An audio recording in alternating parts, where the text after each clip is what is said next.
While we had some fun discussing the 5 best Battlefield games, we need to remember that this is a gaming YouTube channel, so we can't have too much positivity here. Oh no, it's time for some soul-crushing negativity and criticism. In this video, I will discuss and rank the 5 worst Battlefield games ever made. Let's get started.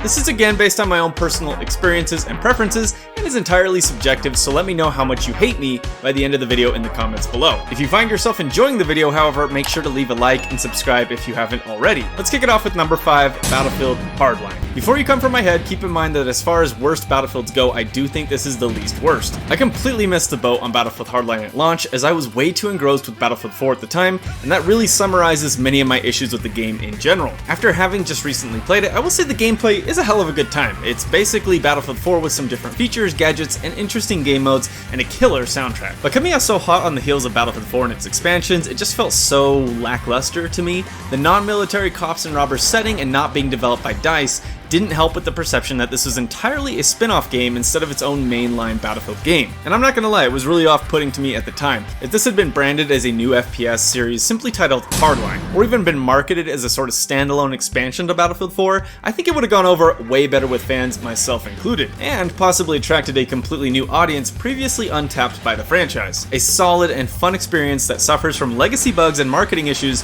but given how much it plays like Battlefield 4, puts it just above the next game in our list, number 4, Battlefield 5. While it's only number 4 on my list, I would say that the reveal for Battlefield 5 is undeniably the most hated mainline game reveal within the entire franchise. This short cinematic trailer had so many red flags that it looked like a communist parade. While I actually did enjoy the game in many ways, even on release, there were lots of issues that held it back from being great, and that were really only addressed in part with the fantastic Pacific DLC. That DLC alone brought this game up from like a 6 out of 10 to an 8 out of 10 for me, but other than that expansion, the so-called live service for this game was an absolute joke. While it's true it was free, the content that was delivered compared to past Battlefields, especially in the premium era of games, just fell hilariously short and was completely underwhelming. Most alarming though was just how much 5 revealed the issues at DICE Studios. Game modes that were dead on arrival and unsupported like Firestorm, massive wastes of effort like the doomed 5 vs 5 competitive mode that no one asked for, and terrible design decisions and baffling choices such as certain elite skins and time to kill changes painted a picture that the DICE of past Battlefields seemed to be gone entirely. All that being said, I still have a very good time in 5 to this day, and it undoubtedly has really cool features and some of the best movement and shooting mechanics within the entire franchise. A great game hamstrung by poor developer and design choices. Number 3.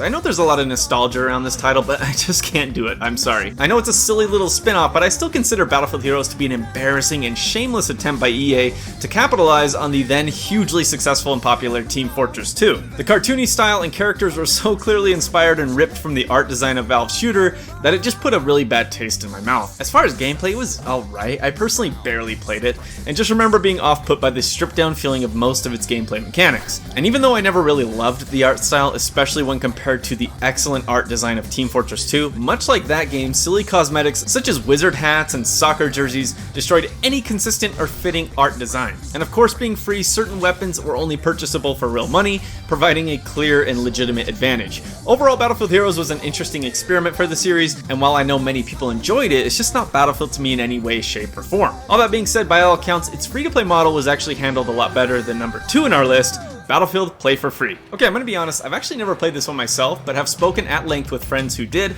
and in reading reviews and comments about this free-to-play Battlefield release back in 2011, it sounds like I really didn't miss that much. Battlefield Play for Free was built off a modified and modernized version of the Battlefield 2 engine, and seemingly specifically designed to run on lower-end machines. Not a terrible idea in theory, but EA being, well, EA, couldn't just let a few purchasable cosmetics fuel the Play for Free revenue model. Oh no, they had to incorporate some of the most egregious pay-to-win modeling I've heard about in a game. You could purchase classes and weapons, however they would only be available for a short time before you lost access, at which point you could play the lottery to try to get them again. There was also a huge scandal of massive nerfs to all paid weapons, which I guess was an attempt to remove the pay-to-win elements, but all it really did was piss off everyone who spent their hard-earned cash for now worthless weapons and attachments. Like I said, I really didn't play this one myself, so let me know if I'm completely off base, but from what I can tell, the game seemed to be a complete mess and stain on the franchise name, only really further solidifying EA as one of the worst gaming publishers in the market. However, as bad as the others in this list were at the time, none of them, and I mean none of them, have done anything remotely close to the damage our number 1 entry has done to the entire franchise and future of the Battlefield series. You knew it was coming. Number 1, Battlefield 2042. It gives me no pleasure to put the latest entry in the franchise at number 1.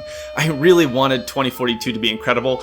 I wanted it so bad. This was supposed to be the shooter that I could sink hundreds of hours into for the next several years. It was supposed to be a meaty steak, seasoned with all the best ingredients of previous Battlefields and hearkening to the sandbox design of Battlefield 3 and 4. Instead, we got a plate full of shit.